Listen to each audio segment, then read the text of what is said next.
Thank you, Lord.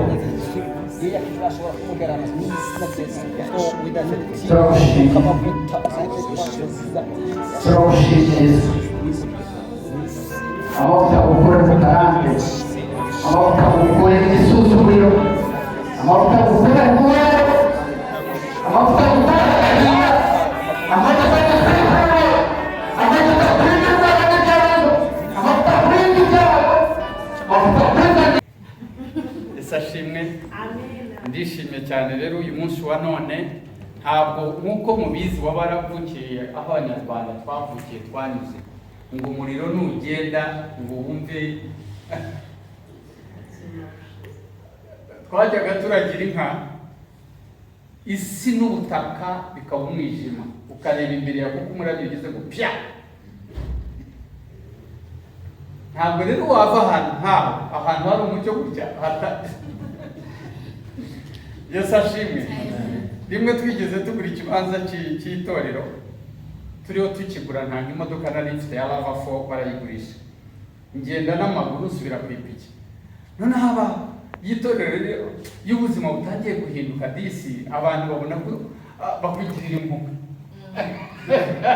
Yesu ashimwe, bakugirira impuhwe. Noneho Mana yanjye, Simba ashaka kureba umushumba wanje atega ipiki, ngo Simba ndishaka no kubireba. Nabwibuka ko yajyaga iwacu rimwe mu mwaka, nkayiruka inyuma kurenga Yesu ashimwe cyane. Narambaraga ibirenge gusa mu ruhira no mu mahwa, none nkaba ngenda mu mihanda ikubuye isa neza, ngo kurira moto ni igitangaza cyangwa ni ikibazo. No, rero ndagira ngo mbabwire n'ubwo ibyuma bidahari, dukwiye gukorera Imana mu buryo bukwiye n'ibidakwiye. Hejuru y'ibyo mushima Imana ko nababwiye, aka gakiza cyangwa uyu murimo ntabwo mumazemo imyaka mike, nubwo atari yo myinshi cyane kureza abandi, ariko mazemo igihe. Nakirijwe mu itorero ryitwa ADP, mvamo kandi mvamo neza, mbatirizwa muri Restoration Church, mvamo kandi mvamo neza, nimikirwa muri Miracle Center i Remera, mpakorera imyaka 5, mpava njya gutangira itorero ryitwa Canaan Revival Temple CRT. Amashyi menshi ku Mwana. Aho nanyuze hose, ntabwo navuga ngo narumere cyane, ariko ntabwo nsubiye ntawanteye. N'izina ryanjye ndacyavugwa iyo kandagiye. Hari abumva Fred twazahura kama ngo nubwo twageze mu itorero ahantu wabaga, twageze ahantu watangiye, twageze ahantu wakoreye umurimo w'Imana. So na abana benshi ngira ngo abamureba ndetse nabavuga ko ari abana nabuzukuru, ngira ngo aba bari kurwi mu cyiciro cy'abuzukuru, yaba Pastor Kangabo, yaba Pastor Mutazana, yaba Pastor Geoffrey, bose intabuzukuru ariko mvuga abababyaje ubutumwa bwiza n'abababatije nibo nshumbye, nibo bahungu banjye.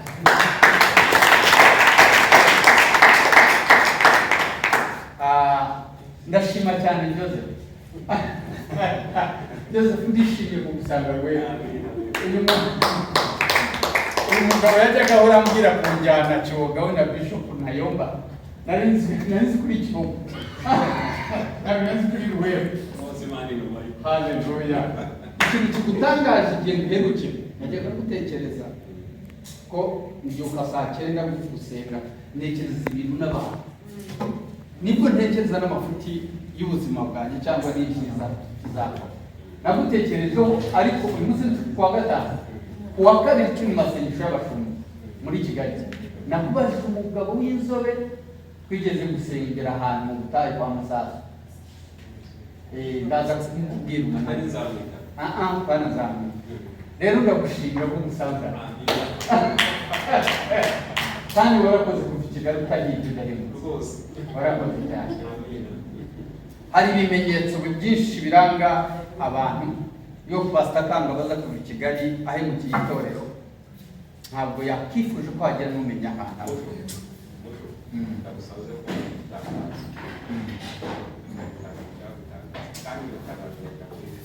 amen. Ababishinzwe babyumve ko ashobora kugira umwanya.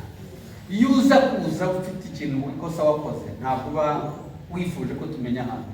Ije muri Ruwero bwa mbere, ni ubwa mbere nkandagiye muri Ruwero, ni wowe uhanze. Yego. So wa mugani wawe kugira ngo umuntu muri iki gihe uko mubizi wishyura amadolari 500. Ubwo ni miliyoni zingahe z'amashiringi? Simbizi ngira. Ugura tiketi y'indege ku muntu ugiye uri gutangira.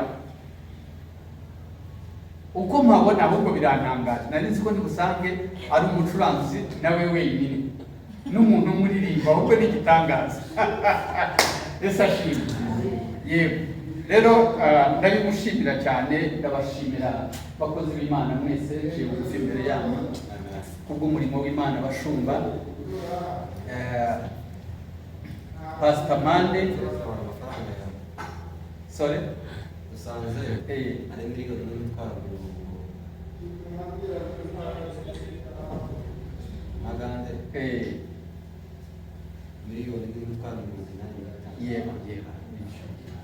Murumva rero gufata tiketi y'indege hafi miliyoni 2 z'amashiringi, ubwo si nk'inyane 2 zihakara nziza zikize. Rero ubwo ni kubwo uyu murimo wa data.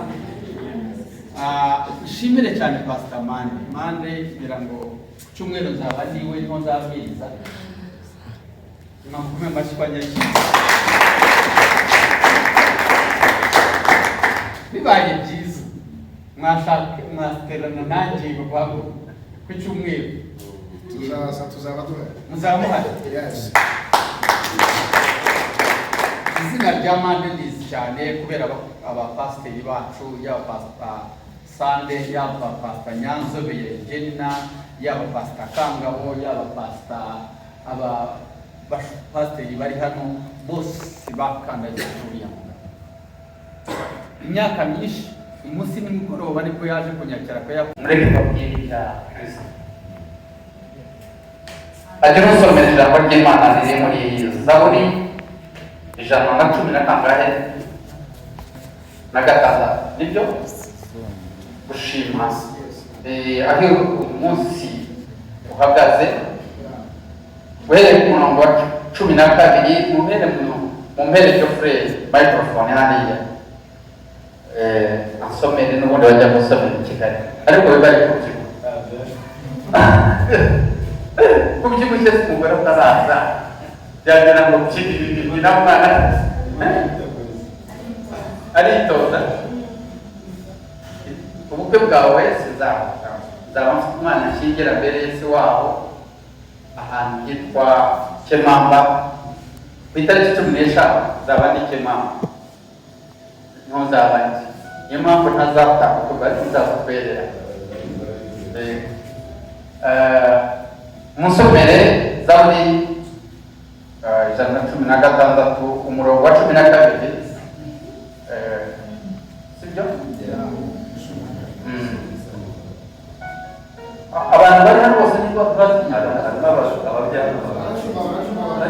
baracumba. Okay.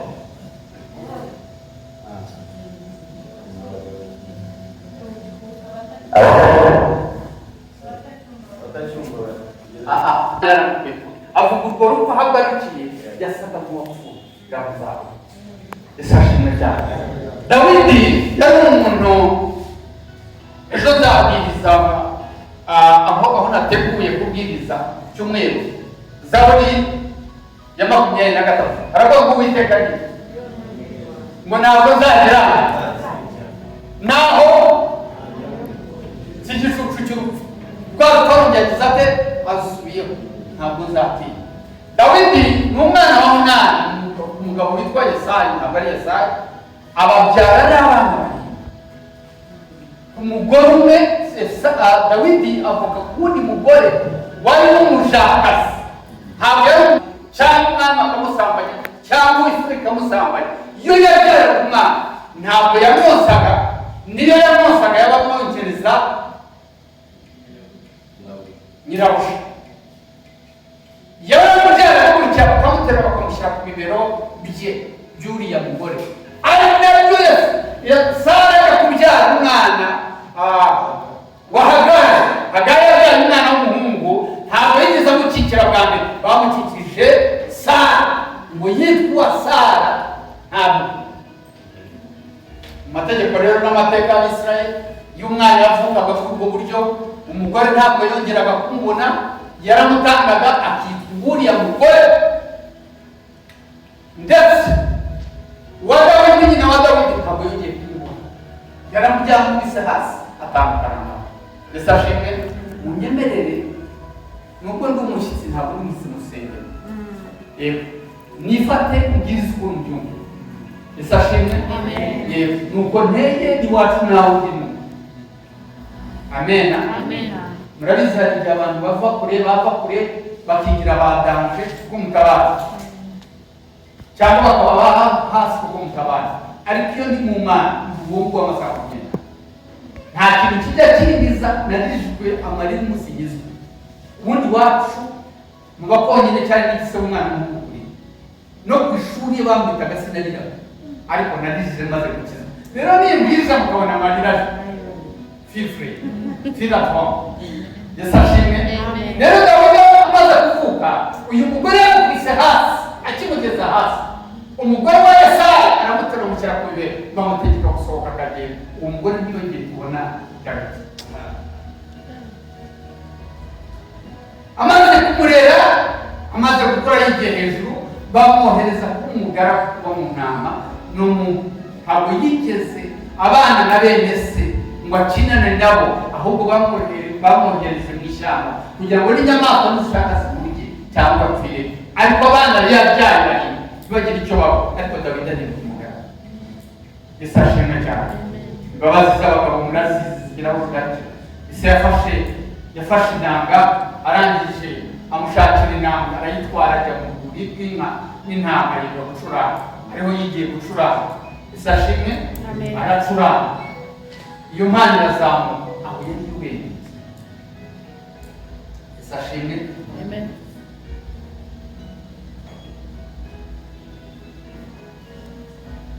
Dawidi ari mu ntama, ahurirayo n'inyamaswa, ahurirayo n'ibintu byose, akurirayo, yiga gucuranga. Ntabwo yari ari gusangira na bene se. Igihe kiragera ariyo. Yesu ashimwe. Haleluya. Igihe umuhanuzi Samweli yazaga, yabajije Abisirayeli bose bicaye igiterane kinini cyane. Ndajya ngo murebe uwo munsi wari special. Bari babaze, za wayini zari zihari, abandi n'abatware b'ibikomangoma n'imiryango y'Abisirayeli 12 nayo yari ihari. Ngo aramubaza ngo zana umwana wawe nini. Baza umwana muremure w'uriza. Mu mateka y'Abisirayeli yaravuze n'Abanyarwanda, umwana w'umuhungu mukuru niwo bamutwara. Babanje kuzana uriza rero, bari kugeza imbere y'Uwiteka ngo kubera uburebure, ngo aravuga ngo nta wundi ukwiye kutubera umwana. Samweli agifata amavuta akigira, Uwiteka aravuga ati ntabwo. Oh, haleluya. Baza ngo kabiri wamukurikiraga w'imisaya y'urugamba w'uruziga, ngo arenze uburanga, ngo yukane ukuntu yitonda, baravuga ngo nta wundi watubera umwana. Yesu ashimwe cyane. Arifata amavuta akigira atya, umuhanuzi w'Uwiteka aravuga ngo nawe namugana. Haleluya. Amen. Kandi abana bari bose bashirayo, mukeba wabo wundi amabere yikora kose. Abana bari bose bashize. Umuhanuzi arahicara amaze ngo nta wundi mwana usigaza, nta wundi. Haleluya. Nta wundi usigaye. Abahima baravuga ngo aravuga ngo as if he's a adopted son, as if ntabwo ari umwana we. Wagira ngo umwana bakoraga cyangwa w'Rwanda, haravuga ngo akana kabe kari mu ntama karagiye. Hari igihe bisubiza amaso inyuma, nkabona ko uyu mwana w'umuhungu aho nakuriye, nuko jyewe ntaragira inama nagize umugisha wo kuragira. Ariko njya muri amareba nk'aho yari yambaye igishweta na rugabire, cyangwa ibirenge gusa bajya kumusarikira. Imana ikagukura.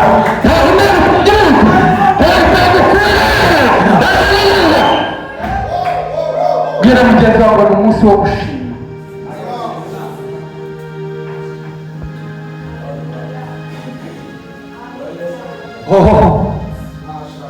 Oh Yesu, uhoraho, uhoraho. Hari indirimbo ivuga gutyo, uhoraho, uhoraho ni wowe Mana, ni wowe hose bihaza amaso. Uhoraho ni wowe Mana, ni wowe hose bihaza amaso.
Vamos a echar uma luta.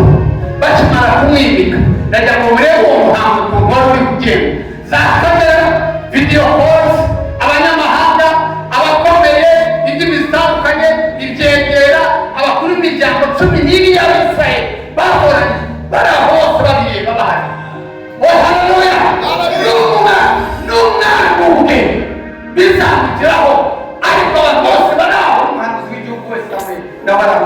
ari waje kuyobora umuhanda biri ngo bakimushyiraho amavuta ku iteka avuga ngo nubwo nishime bafite umutima w'umubare n'amazi wakwibaza imana umutima w'umusambanyi ako ngaho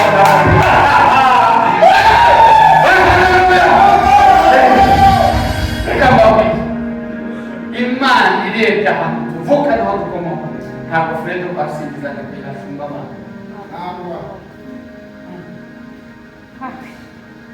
nawe ntabwo natora mu guteze muzihe nzira mu buhe buryo binyuze ariko imana ikayaza ubutoni imana ikirananga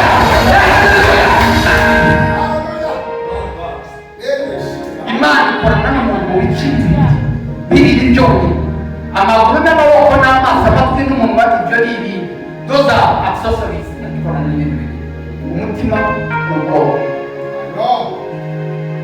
icyo gituma ikintu cyose utekereje cyandikwa hano cyaba kibi tuzikore zawe cyaba cyiza tuzikore zawe so cunga neza umutima wazawite n'urukundo rwe n'ubutwari bwe imana yariguze igihe yarwanaga n'intare n'ikubu ari mu ishyamba wenyine imana iramureba ngo niba ashobora kurengera intama n'intare n'inyana ntabwo yananirwa kurengera umuntu w'Isirayeli ntabwo yarakumwe n'imana arangije baramuzana bamaze kumushyiraho amavuta bamaze kumwimika barangije iyo bigenze bityo iyo Museveni mushize ngo bamaze kumutora byagenze bamuhaye microphone n'ubwa bwa mbere ndagiye imbere ya se imbere ya se imbere ya bose niwe yavuze ngo uwiteka n'umwongerwa ntabwo uzakena uwiteka n'umwongeri wanjye sinzakena wongera kandi anjyanisha mu cyanya cy'ubwatsi rubisi mwibuke kwaza ubwatsi azikuragira azi icyo bisobanuyeho haleluya anjyanisha mu bwatsi butoshye umutima bwayo antereza amazi agasura ntabwo amazi ari yo amazi atuje oh haleluya haleluya antegurira neza imbere y'abanzi haleluya ibitenge umunsi wese murongo wa gatanu anunganiriza ameza mu maso y'abanzi banjye anunganiriza mu Uwiteka ntabwo ari ababyeyi ntabwo ari inshuti ntabwo ari amatora ntabwo yigeze akora kampeni ari abapapuro bamanika hariya nowe yaravuze ngo Uwiteka anunganiriza ameza imbere y'abanzi banjye oh haleluya oh haleluya oh haleluya oh haleluya amaze kwimikwa bamuhereza microphone bavuga ngo gira icyo uvuga mu mwana watoranyije oh haleluya ariko hepfo hariho asutse amaboko kugira ngo bivuge neza anunganiriza ameza mu maso y'abanzi banjye asize amavuta mu mutwe perezida ibiryo bari bateguye Dawidi bimera nta biryo mu buzima ntabwo yari abizi kandi hagomba kuva kuri dining atari bubahe bose bagomba kuza ariko babanje kurya hari za salade bishyize mu gifaransa salade n'ibindi atarazi ko babirya there was balance bread in that table. It was the king day. It was a special day. Ongera hepfo anunganiriza ameza mu maso y'abanzi banjye asize amavuta mu mutwe igikombe cyanjye kirasesekara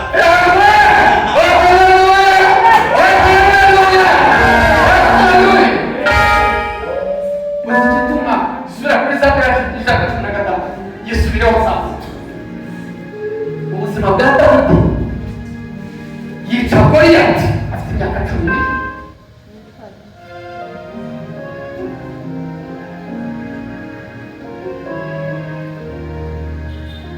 yababarira abantu aragiye ntabwo bene bose Yego. Aragiye ntabwo musike. amusore guseso ko naragiye inka aho uragira mu ishyamba ry'utya imboga ikakureba nawe ukayireba igasubira inyuma.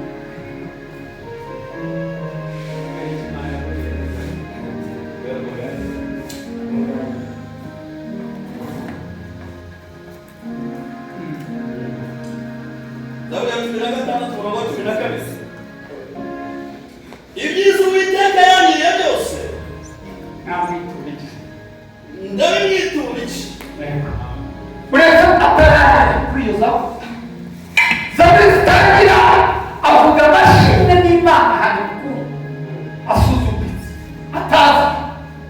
atazwi nta muntu wakuru umuntu gisuzugura bamwe nta muntu ukura igisuzuguro niyo perezida yakwicaza ku bwa minisita bakwigaragambye bakakuraho nubwo yaradafite ngo bahunga minisita ukicara igisuzuguro isaha yacu tutarava kuvaho abaturage bakwigaragambye ukongera ukayivaho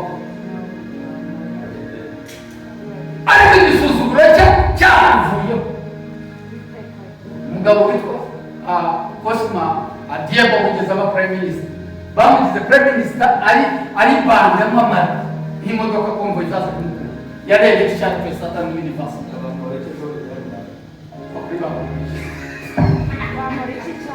Yesu ashimwe cyane. Ariko wabaye prime minister w'iki gihugu bamukuye mu marwa bande ajya kuba minisitiri prime minister. Imana iracengura ibyo Dawudi avuga. Yesu ashimwe cyane. Bene data reka mbabwire don't fight people. Wirwana Imana itaragutwikura. Nigutwikura bose barakubona. Ninde wari kuko amavuta humura cyangwa Yesu ashimwe cyane. No koko hari igihe tubivuga tukareba bikihuta ariko ugiye gutekereza Dawudi ugiye kuza kuri ikibi bityo ahantu avuga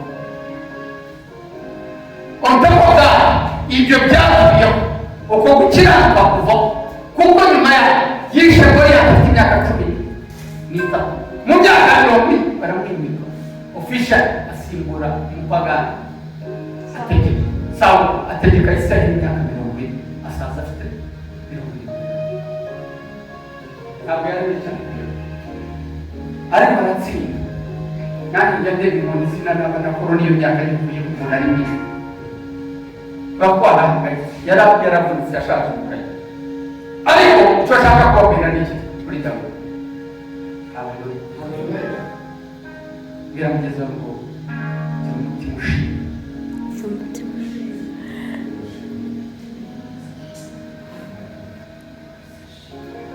Iyo urebye ukurikiranye amateka y'uyu mugabo ninde muntu no kuvuga neza abashumba bacu ko bitunani rimwe na rimwe bagiye kugira hano twagera hirya tugashyiramo urusengero tugashyiramo injunjuri tukava ntimubizi ariko uyu mugabo reka murebe umunsi areba Sawuli yarangiza akaririra intumbi ye yapfuye uwo mutima uramwumva washakaga kumwica akaririra intumbi akarengera n'intumbi yapfuye itakiri akayihorera isikani umwana yari umugabo udasanzwe ariko Satani ntabwo ujya kure hafi y'ibisubizo. Ejo nahoze mbwira abapasiteri yabwo ngo hafi y'igisubizo hari ikibazo na hafi y'ikibazo hari igisubizo. uyu munsi hari igihe umuntu abwira atavuga ngo ntabwo asambana kandi adafite n'abo amwegera. Yego abakobwa ba Kampala cyangwa ba Kigali barayizi ntabwo ujya gusambana udafite amana ni gusaba ko ufite akana si byo rero umuntu yaburaye yabwiwe yambaye gusa aranuka yakarabye yarangiza ngo narakijijwe rimwe na rimwe tumusanga mu nguni harayirirwa betwagira ngo nagakiza mukubita akazi vuba keza gahenge uzongera uri kwapfa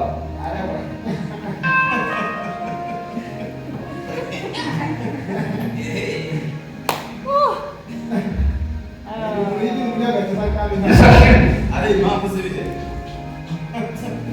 hari akaba yashishwe ntabwo yiba ari ibiki mukorera he nta mafaranga ubika nta makuru wandika ntabwo wuzi uri ibiki. Amen. Karena jago mulai baik mufti pada hari ini. Jangan jago diri sendiri saja. Apa yang ada mau bicara? Besar. Terus kalau ni sila. Besar. Mau ismari mau. Semata bawa mana? Istirahat. Mati garanti. Yasashimwe ntabwo amaze gukora ibyo byose amaze kugera ku ngoma aragera umwana nawe wawe nawe ajya kuba avuye mu Nyanza avuye mu Bihira avuye iyo ngiyo yari yambaye igishweta arangije yambaye amakositimu imwenda witwa efodi n'uwabandi n'abatandi bambaye Arya igitsina cyangwa mungaki. icyo ngicyo cyajyaga nabyo azitashye yakikuraga neza arangije amaze kuba umwana amaze kujya hanze arabyuka mu gasusu kuko kigira gutya abona umugore witwa Berishari mubona areba mu ndege areba uko agenda ariko abagore mu gitangaza cyo kwamuka kugusha Dawidi wibuke niba ufite umutima muwiki ntabwo ari twebwe cyo kwamuka. Ubushize nasomye mu Baheburayo mu bice bitanu ndeba ikintu cyitwa umutambyi. These people they are not be attacked. Ntabwo ari uba praising ariko naragenzu mu Baheburayo ibice bitanu Imana y'abantu iragenda itoranya umutambyi igize ite imukura ngo hagati mu bantu muri rubanda imukuye hehe ntabwo imukuye hehe imukuye muri rubanda ngo azatanga ibitambo bya rubanda ngo narangize ngo nawe atambe ibye bagoswe n'intege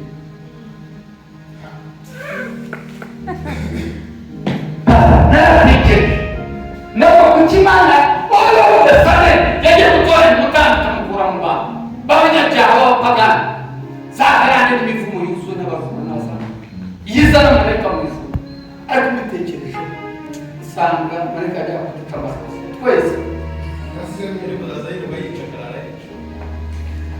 kuko ntazi ibyaha ariko turafite cyangwa umutambyi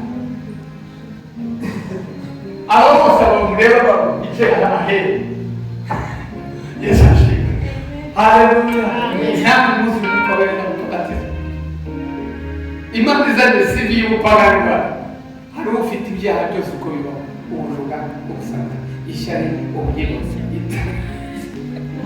ariko Yesu wose n'amaboko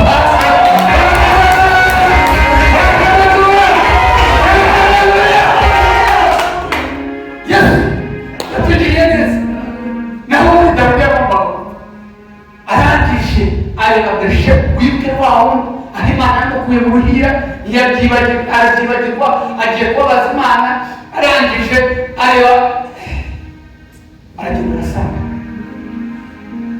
umuhanuzi araza aramubwira ati muri iki gihugu hari umuntu ufite ibintu byose yagiriye neza ariko uyu muntu yasize imitungo ye yose arangije aragenda areba agatambaro k'umukene atanagize arakara Dawidi ati ngwiki arasubira ati uwo muntu akaba ari muri iki gihugu cya Isirayeli akaba akiriho mumwice cyangwa mumuzane umuhanuzi arahindukira avuga ati nyakubahwa ni wowe ni wowe reka ko yarapfukamye kare reka ko yarambaye hasi araboroga Imana amubwiye gushobora witema ibyaha witema n'Isirayeli bose babarekwa mu mahanga yose n'abagore babo bakabasanganya bakabafata amateka uhite cyangwa kuba abanyagi aravuga Uwiteka Mana cyangwa ngo Kigali cyose avuga Uwiteka Mana ngo mise kugwa mu maboko yawe haleluya mise kugwa mu maboko yawe niba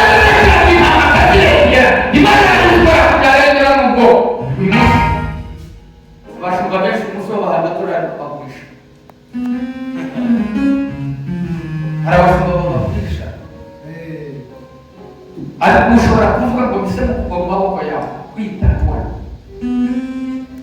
Pastor Imana iramurera ngo mugakubahira Yesu cyane nibwo azanye iri inyuma y'ibibazo y'ingorane no kumutuka no kumutera umugaragu wamwubahaga aramutuka aramuhangara abamwito bakwiye no kuyobora igihugu wamupagani wamwicaye amaraso aguhara mu biganza wishe abana urumwicaye wamusambaye ntabwo ukwiye kuyobora igihugu cy'Abisirayeli. Abagaragu bose bavuze baravuga ngo mumureke twambuke tumufate yamutukaga ari hakurya ye. Abasirikare baravuga tumusi uwatiyunze gutuka uwasize mureke reka tumusingire tumuzane. Aravuga ngo no ubundi yamuhaga ngo ubundi yamuhaga ngo none yandimitse ubundi akamuganisha mu migore mujye mureka abantu bavuge Yesu ashimwe. Kandi muri iki gituma bavuga nuko muri ho you are there. Kandi babwira kandi buriya nta muntu uvugwa n'umuntu muri imbere, avugwa n'abantu bari inyuma ya sisi. Ntabwo Kayanja yakuvuga gusa yakoreye nawe ariko Kayanja umuntu yanegura ni Beni ni baje Ismail kuko bari imbere, ntabwo yaza kunegura wowe.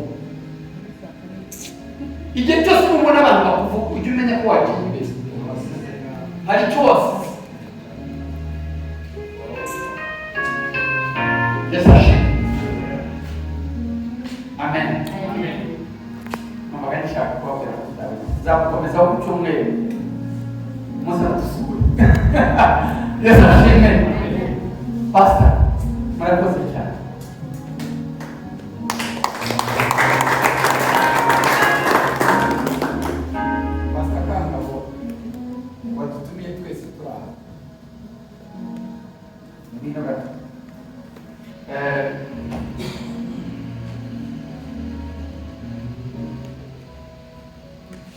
Uyu munsi nambonye amarira mboga mu maso y'Ikwasa numva ndabaga ku Imana arasenga n'umushimishaje kuri umbo w'abantu ugati niba ari ikintu igeze mbere Pastor Sande ijambo namubwira ngo ntudasenga bafite ikiganiro twaganiraga mu Pastor ndamubwira ntudasenga ikiragi kitazi kuvuga kizakurusha gusenga gica amarenga abantu bakuriye.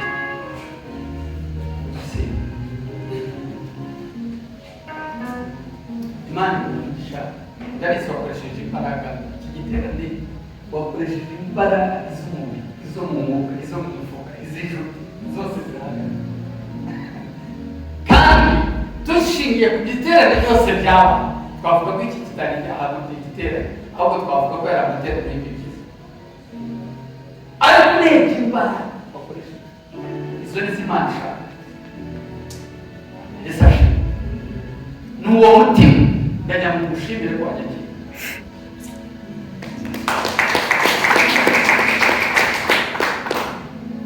ndagira ngo mushimire dusoza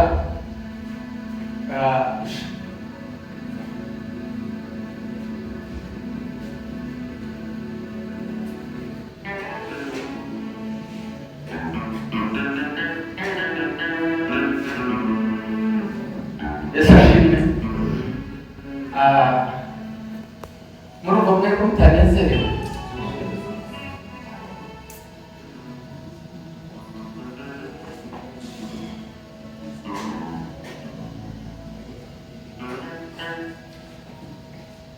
Pastor hano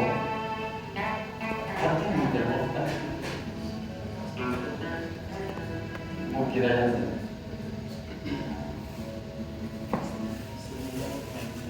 okay. Very good.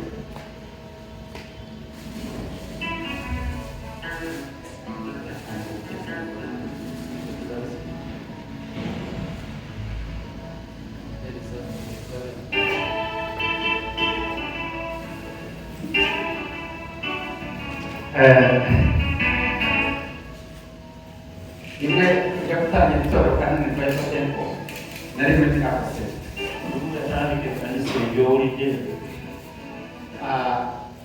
umushumba wanjye arahangura nari n'itorero n'umutwe cyane ariko akagira ubwoba ko najyana abantu yali mu kanisa nga nungi nnyo naye omusiba wakyatayinza okutwala abantu ariko numvaga ndashaka icyo kintu akyakudde twagira abantu bansanga nga tayagala abeereko omuntu n'omwami asobola okugoyoba asobola okusanga naye naragerageje gukiranukirwa uwo mushumba kugira ngo bazansezere neza yagezaako okutuukira obutuukirivu bwonna omusiba oyo kaasiibule bulungi nari nzi ko ninsezera bazangurira ibyuma byose cyangwa bakanishyurira sima abasiba asiibula abayinza okusasula ebiba byonna awana okola buli kintu kyonna barampamagaye mu gitondo baapita ku makya isimu irampamagara bambwa uze witeguye turagusengera uyu munsi ujye gutangira akananiga jangu nga weekekatesa essimu nenkubirwa jangu mbwangu era otandika aransengera n'amusabira nari nzi ko bari bumwerere ntibantwerera naye amanyi twagendamu obuyambi nebatamuwa buyambi ndagenda nengenda ku wa mbere ku mande nibazaga ku cyumweru bizagenda bizaterana zifite ubushobozi nta hantu hatazi yozefu nawuriye zasina buli kimu kyonna ariko rimwe barampamagara banyereka ahantu hafite olunaku lumu ne bampita nibandaga abantu aho tenti olunaku lumu nabamwita nomulaga watu nga tenti nga bwezirimu urwo ni urukogera mu ruganza yesu ashimwe cyane ikintu kintangaza uwo munsi maze kubona ahantu ndi busengere kinewunyisa olunaku olwo namaze kuhareba nibaza ahantu ndi bukura amafaranga natuukawo neneebuuza waasi kwengenda okujja ssente ariko ndiho ntahasubira mu rugo nga nzirayo waka indirimbiza mutima wanjye oluyimba nelujja mu mutima gwange ivuga ngo ibyo ntunze nanjye ubwanjye n'iby'umucunguzi nabonye umukozi Nabuze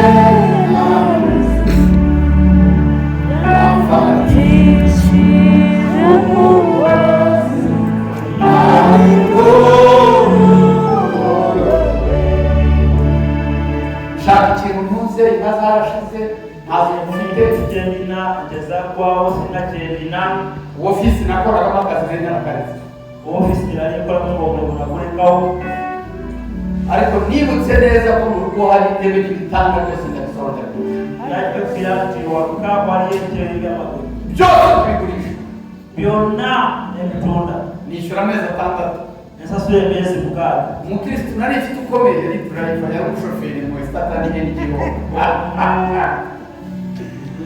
omukristo ariko nali nina yali driver omukristu ariko yari nina omugago w'amaani yari driver nta wundi muntu wasobanura agadufasha pasita wabishobora amen amen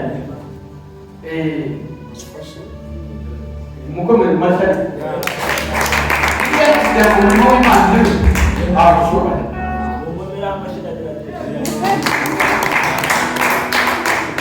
ngurisha ibitanda byose nishyura ubukode natunda ebitanda byonna nasasula renti ariko nagira ngo mbabwire nenjagala bagamba ku cyumweru ntange sande gatandika abantu baje ari benshi ku isuku ntange abantu bajjanga bangi nsigara turi abantu barindwi ne basigalaga abantu 7 ku cyumweru kimwe ku sande endala yaddako bari barindwi mu materaniro baali abantu 7 driver omusajja ow'amaanyi oyo driver yaragiye ntiyagaragara yagenda teyakomawo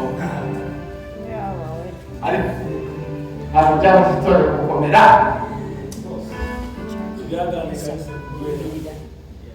ntabwo byigeze mu itorero gukomera haza teryagaana ekanisa okunywera noneho haza abakire haza abaherwe wajja abagagga yabenjawulo iyo umushyitsi yadusuraga iwacu aba bana bacu barabizi kugushyira imbere ngo baguhe miliyoni y'amanyarwanda byashoboka nyicaye hano era bano abaana bakimanya okuteeka mu maaso ne bakuwa miliyoni ya sente z'e Rwanda kisoboka rero fear not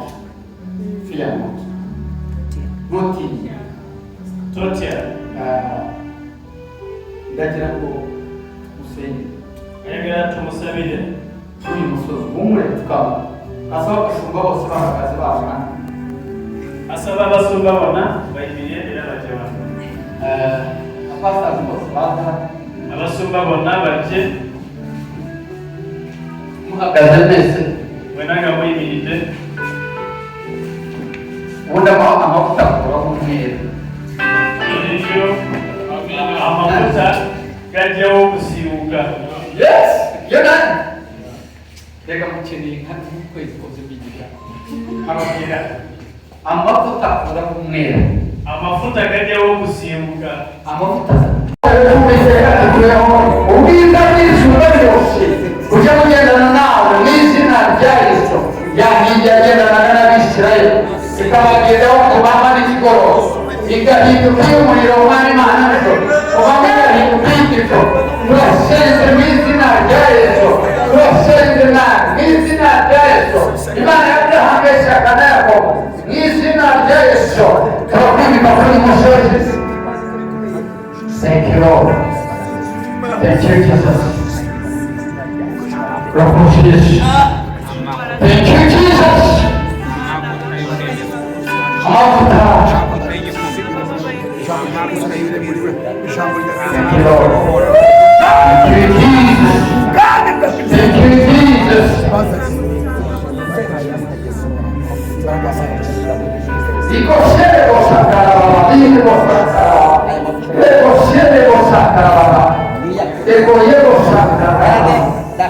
Thank you, Lord.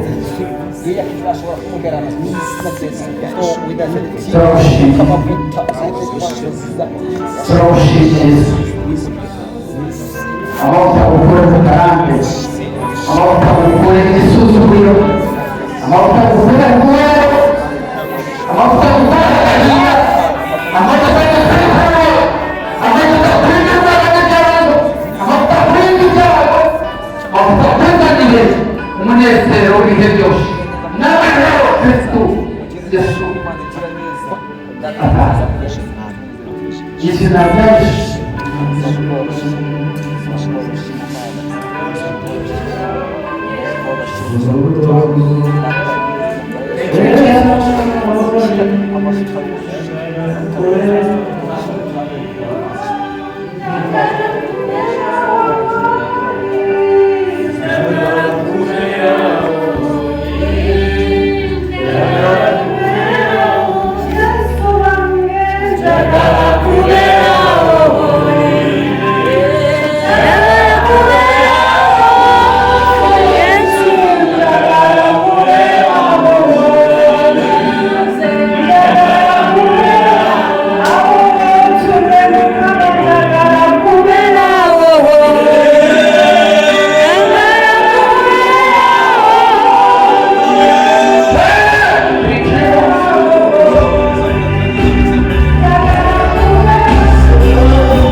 mwami ko mubafisha we urakoze n'itari ry'amahanga ko muhaye ururimi rushya umuhaye ururimi rushya umuhaye ururimi rushya urakoze kubikoze cyane urakoze guhindura amateka ye umukwere igisuzuguro cy'ubukene umwambizi igikundwa cy'umugisha urakoze guhindura by'abasenga mu izina rya Yesu amen kandi abimana ikigire neza ikuhindura amateka ikwaye ururimi rushya ikwaye ubuhe n'ibindi ntabwo abimana bacyarwa n'uburyo Imana yagutumye kuko umugambi kandi Imana igumugisha kwiteka kugire neza. Haleluya. Yesu ashimwe cyane. Hari ibintu Imana igiye kumukorera. Hari abantu igiye guhagarara nawe muri rwe. Katonda n'abantu bagenda okuweereza okuyimira nabo mu luweero. Kandi ikindi cya kabiri Ate ekyalo ekyokubiri mushumba nali mukusengera kandi bikuwe. njagala tumusabire kati saawa z'abantu ekkanisa. Haleluya. Amen. Apana kukubiza. Nibibanda Imana muhisenge amagabo Abawe sente wano imbere ashoboka ku Mana akakume. wano sigaliro ddala bisoboka kubeerawo. Yes. Birashoboka akuma. Bisobokera n'abantu okubeerawo. Yesu ashimwe cyane. Birashoboka akuma. Bisobokera n'abantu okubeerawo wano. Haleluya. Hari mambo ya haja. Hari mambo ya hatari. Yese wano. Haleluya. Ikindi cya kabiri ndabingiza. Ekyokubiri ky'okulimbeka Yabigeze gukora mu mifuka yayo. ikwate mu nsawo zano. Tutange tuko kubivuga. Oweeyo Uko ingana kose uri kure. Iyi ni maranja gukora yayo. Dawidi ngo yasizwe kangahe? Ububaye bwa kabiri. Dawudi yasiga amafuta kati mu ruboni rwa kubiri. Mwongera yani Kwongereza amafuta amalala. y'ubupasiteri N'obusumba. Amen. Hallelujah. mwongera yandi yo gutangiza umurimo w'Imana Amen. Hallelujah. muri iki gihugu cya Uganda Twagenda ya Uganda. muri Luweero nonaha tukivuga Luweero katika tutayogera. n'amahanga n'ibindi bihugu n'utundi turere N'amawanga gonna. district zigwaki N'amawanga gonna gapya. district zose zigwaki Ensi zonna zikwaniriza. abayobozi bose bakwaki Abaweereza bonna bakwanirize. abanyamwuka bakwaki Ab'omwoyo bakwanirize. amahanga bakwaki Amawanga bakwanirize. n'izina rya Yesu Erinnya lya Yesu.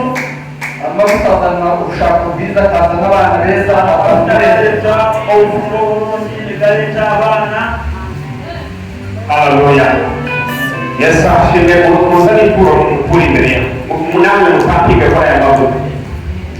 Muleete ekiweebwayo mafuta ga Amavuta muri mu buhireko. ate tugenda basala. Katonda abeereko kyagambula. Yes. Yes. Yes. Katonda abeereko Yes abamugisha. Yes abamugisha. Yes abiteko. Yes abarwanirira. Yes abakiriza. Yes akora ibitangaza ku buzima bwabo. Katonda amuleera Yesu abaha amafaranga ahindura ubuzima bwanyu namwe kubw'amavuta mu bitego. Imana ihindure ubuzima bwanyu kubw'amavuta mu bitego. Imana ikora ibitangaza n'ibikomeye mu izina rya Yesu. Haleluya. Haleluya. Imana ihindura amateka. Iri ni ituro cyo bakwiye ku birenge byabo. Umanike amaboko abayatanze. Dusubiremo n'utunami Yesu. Turakwinjiza. Ituro dutuye. Umugisha wawe. Utwagurire. Ibyari byaranze. Bikurwaho mu izina rya Yesu. Mu izina rya Yesu. Ibyo twarebaga n'imisozi. Bikurwe imbere yacu. Mu izina rya Yesu. Amen. Nimujyane amahoro umugisha. Ate abantu barategeka basobola okuddayo mu makyaki gaabwe obube bwabwe. kuko abenshi bafite ama overnight mu macyaki Abangi balina zi overnight mu makanisa n'abatazifite bafite ahandi bari bujye. n'abatalina balina balala bagenda okugenda. Ndahera kuri umukozi w'Imana afite ahantu hamuteguriye overnight Atandikira ku munsi bategekedde overnight. n'ibiciro biba byarangiye. simanya waje leo baba yakumengereza byali abetyo. Ndiyo kwakeka. Amen. Bashima imbabazi tukiye. Eba zakatonda olw'ekisa kyatuwadde. Yesu tukirekera. Katonda atukwatira ekisada. Yawe Imana yakutekerera. Katonda yajagala dda. Yajagala y'umwana mutoya. Imana yajagala y'umwana mutoya. Katonda yateranga okumutambulira nga nkyali mwana muto. Muto. Omwana nga ndi muto nnyo.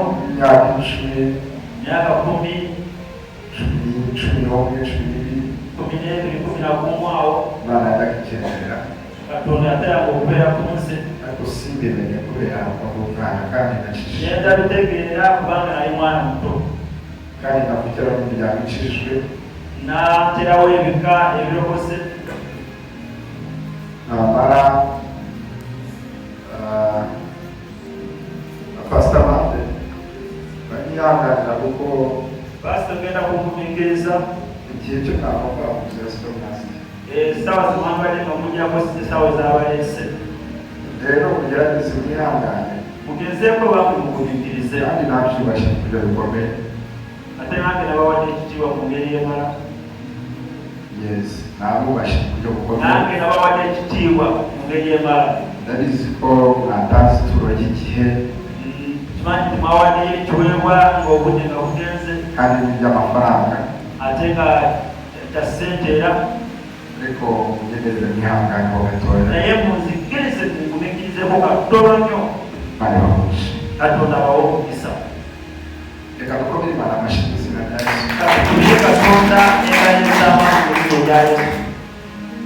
Ngiye gushima mu minota nk'icumi yo ngenda kwebaza mu ddakiika ntonotono. hanyuma dusoze. Oluvannyuma mmalirize. Naki ushobora kuba yadushingaho. Twanirize kuti yena asobola okuba nga alina ky'asobola okwogera. Dusabe n'abafite ibyo kurya batangire babishyire ku murongo. N'abalina emmere batandika okuteeka ku nnimi. Igihe turiwe turya dushobora kwakira abantu bagashima. Engeri asobola kuba nga tulya emmere ng'abantu nga boogera. Nuko nguko. Ebiteera biratambula. Ko mubisanga mu bihanganirwa. Engeri gye munaazisangamu mugumiikirize mu ngeri eyo. Bali bamushi. Katonda abape omukisa. Ndashima mu bintu byinshi. Neebaza Katonda mu bintu bingi. Ariko igikomeye naye ekyamaanyi urukundo Imana yankunze. okwagala Katonda kwe yanjagala. Imana yankunze. Katonda yanjagala. Hari umuririmbyi waririmbye aravuga waliwo omuyimbi yayimbye n'agamba ngo wankunze wanjagala Yesu wanjagala era wanjagala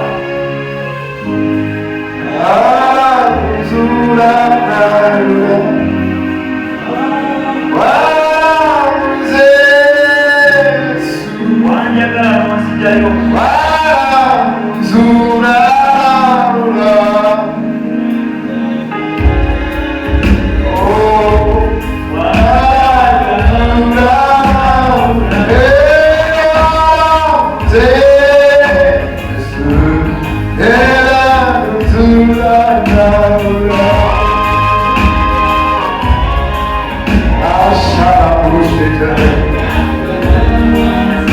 Hey!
ariko umuyubahire uyu mwanya ntimumubahe kuko nawuhaye Imana. Yesu wamutse ishaka abahereza abana Yesu nawe ariko n'imana y'ibitangaza uwamuce izina ryayo kiyobora Imana nishaka gusoreza ahabwa ariko ububaha uyu mwanya n'inama y'abakozi b'Imana ububahe bw'izina rya Yesu kandi ntabwo biri gukura w'icyubahiro Imana y'Imana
wabaye birahagije bwoko bwose garagara imana imana irimo ku kintu kimwe bigaragara Mara kichet ko na prete zona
Yahweh,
katwicarire mu izina rya Yesu.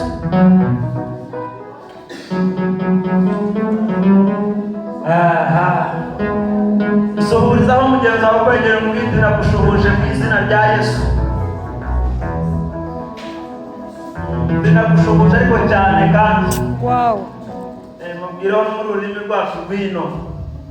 Mubwire uramusiza munange muri Nyeri. Turamusiza munange muri Nyeri. Kimubwire cyane maze bavuye rwangu kivuge cyane n'imbaraga nyinshi. Uramusiza munange muri Nyeri amafe Yesu.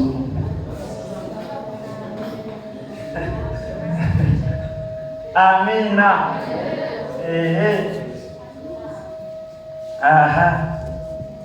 Indirimbo twaririmbaga yavugaga ngo Yesu niwe nzira n'ukuri n'ubugingo, kandi niwo mugezi umara inyota bihagije. Yesu niwe nzira n'ukuri n'ubugingo, n'umugezi umara inyota bihagije. Yesu niwe. Haleluya. Yesu niwe. Uriga kuririmba niwanga ndagucapa.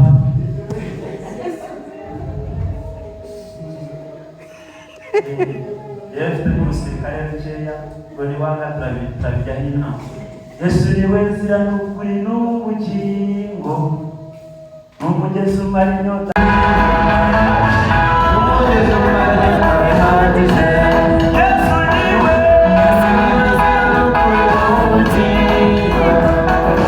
N'umugezi umara inyota bihagije. Yesu niwe. Yesu niwe nzira n'ukuri n'ubugingo.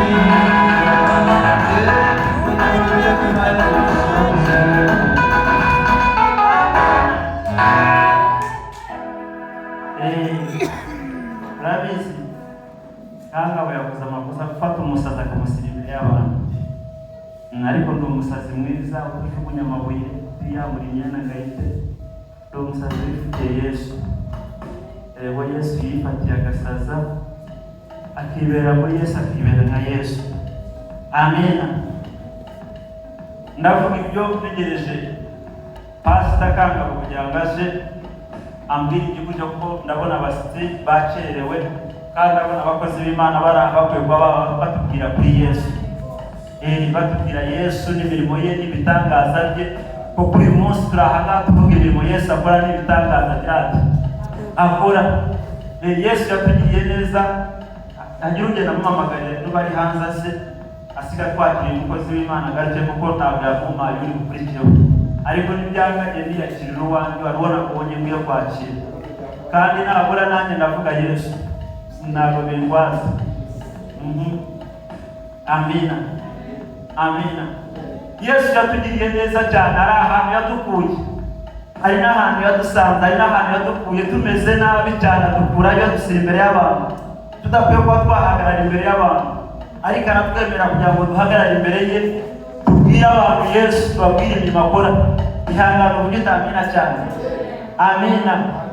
Umunsi umwe nababwiraga nagendaga ninagiye amaboko yanjye ni mu byanjye, abasore baraza barambaza ariko ubu nabwo ubwoko ufite inka sigaye kutubwira ngo Yesu arahari. Nanjye ndababaza ariko inka zo mufite zitababuza kwiba ihene z'abantu zo zibamariye iki? Ngenda ufite ubutumwa bw'imbere mu itorero n'ubwo hanze, kuko uje ndagucyurira kandi mubwiriza ubutumwa. Byose ndabibashije. Ndavuga niba ari kwiba ihene z'abantu, ariko twebwe nubwo tudafite inka ntabwo turi ihene z'abantu, nta nubwo turahemuka. Mbe muturetse mu nama. Pastor ari he? Yari barabaza. Akoze nawe umwigisha ukurikiraho. Ndumva amajwi ari hasi cyane. Haleluya. Haleluya. Haleluya. Haleluya. Twakire Pastor John akomeze gahunda.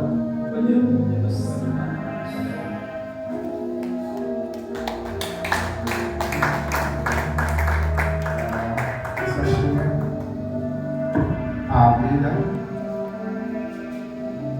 Yes. Pasa bicara gatoya.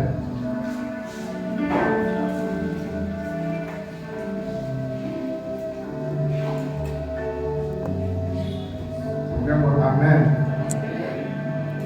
Aho mubyumva amaturere ikindi gituma kajwigira. Okay. Tuvuge ngo amen. Twese reka tuzamure icyubahiro cy'Imana. Dushimire umwami wacu watubaniriwe ibitangaza kandi ushobora byose. Turashimira Imana kuko umurimo w'Imana wateguwe wo gushima. Turashimira Imana yuko tubishyizeho. Ushobora gukora Imana amashyi.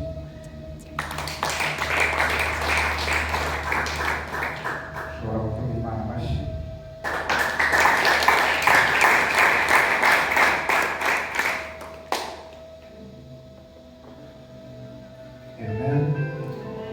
Amen.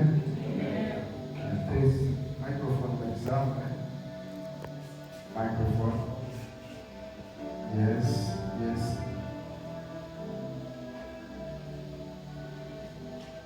There is a microphone. Yes. That's good. Yes. All right. Tuvuge ngo amen. Umuntu nyuma Amina. Amen. Muramubarira mfite mutoya. Yes. Kugira ngo dushyire ku murongo umukoro wacu, hanyuma uwusoze neza kandi buri kintu cyose cyo twateguye kugira ngo kize gushyira ku buzima bw'abantu bateguye. Nyine rero baze nshimira abakozi b'Imana mwageze hano ndetse n'inshuti zanjye. Ndabashimiye mu izina rya Yesu.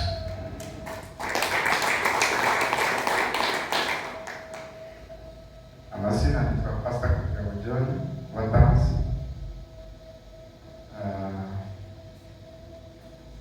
Munda ya data tuvuka turi babiri. Iwacu ni Rwanda. Ariko ntuye hano muri Noruwera niho Umwami Yesu aduhamagaye. Ndacyari umusore ariko wubaha Imana.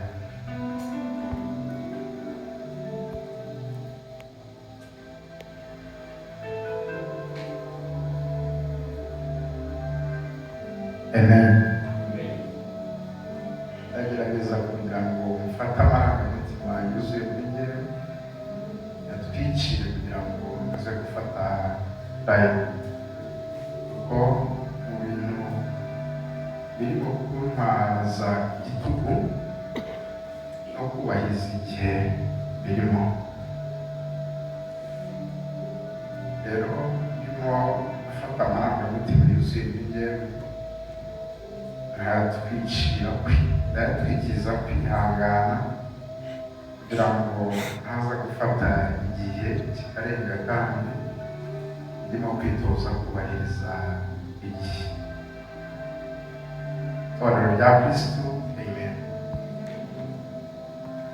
Ngendere banze nakire abakozi b'Imana ku mazina, hanyuma after ndaza kubahereza umwanya kirimo tugana ku musozo, kuko icyo gihe kiba cyabanje kubera ko nababwiye ko muzakora ariko kandi izi zose aho mwagereye bamwe baranyihanganira.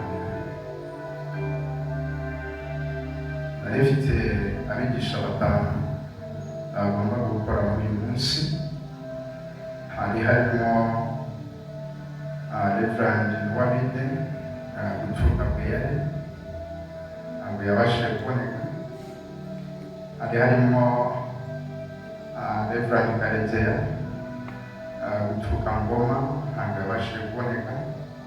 Hari harimo Pastor Agnes Kagesi akorera mu gice cya Bweyare atuye Cyemazi abashe kuboneka.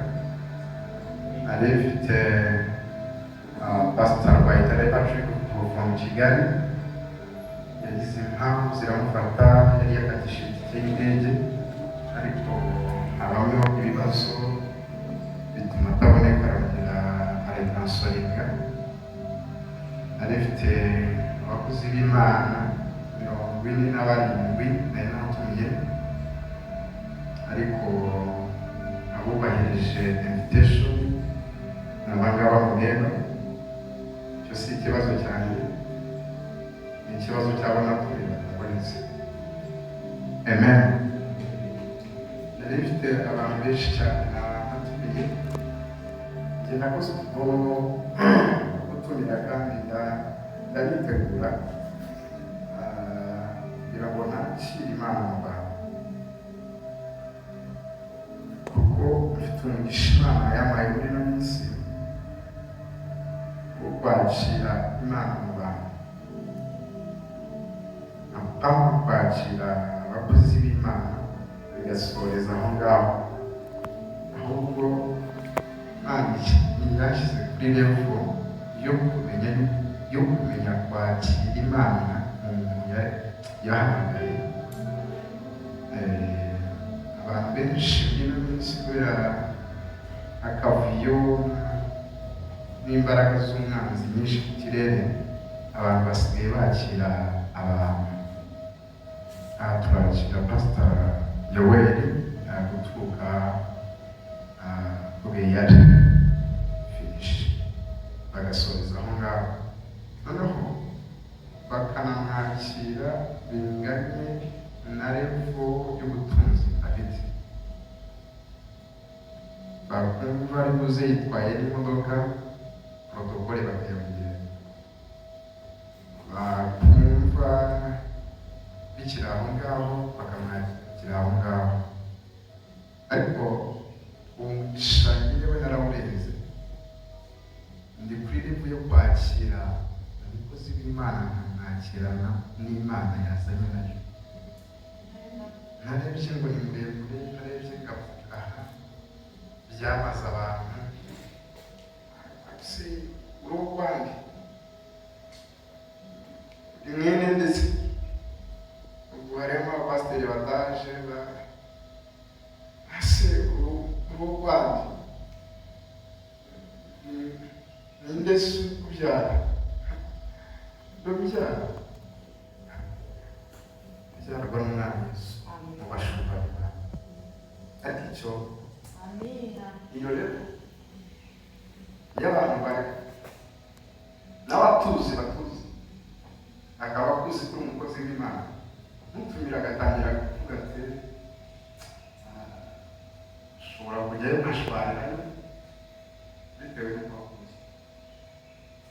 Ariko ndashimira Umwami wacu Yesu uko batuzi bitandukanye n'uko tuzi. Amen. Wa musore ujya kuri keyboard nagukorera amatwi, anagereza umugisha, nicyo nakuzaniye. Uwo ni umucuranzi uturuka i Rwanda, umukomere mu mashyi izina rya Yesu.